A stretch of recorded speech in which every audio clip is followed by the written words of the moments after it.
ঘটনা হলো এই যে ফোন কেনার পরে টিকটকত মোটামুটি একটা পপুলার হসে একটা ভিডিও আনা ফর ইউ কাঁপাচ্ছে বা যাচ্ছে ফর ইউ, সেই কারণে মানে ম্যামি বসে আছে আর মামা থেকে কাম করে নিচ্ছে। মানে এখন ঘটনা এটাই যে তাই ভাইরাল হসে এর কারণে তাই বসে আছে আর মামা কাজ করছে, কাজটা দেখেন। কি কর্ম বোঝেন না, এখন ভাইরাল মানুষ, এখন মামা ভাগ্নে ম্যামি আর ভাগ্নে মিলে লাগে পড়ছে যে তরকারি কুটে দেন, তরকারি কুটিচ্ছি বা দেখেন তরকারি কুটিচ্ছে আর আয়া এটি কেউ নাই আর ভাইরাল হলে যা হয় আয়া এই ঘর বসে আছে।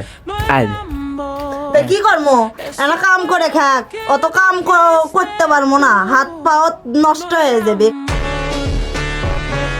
দৌড়ি লাগছে থাকে।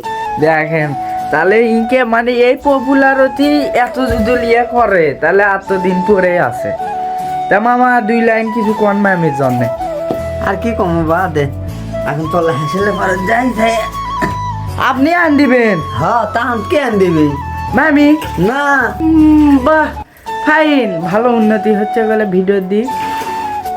আনদি পাই না বা, আমি আন্দা লাগবি, সন্ধে লাগে আসিতে আনদি। তোর মায়ের জলে 2 লাইন ক।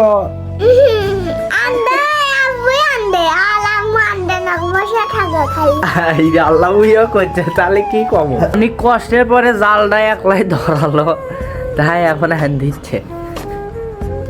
হচ্ছে পাক শাক হচ্ছে। হ্যাঁ কিন্তু জালি জ্বলবে চাচ্ছে না, তা কষ্ট করে জ্বলাচ্ছি। গেলে মানে এমন পর্যায়ে গেছে যে জায়গা থাকার কথা হলো ম্যামি সে জায়গা যাচ্ছে মামা, আর যে জায়গা থাকার কথা মামা সে জায়গা গেছে ম্যামি। তোর মা কি সারাদিন ইনকে বসে থাকে? এলে আন দেখে দেখলে ওর কথাও ঠিক।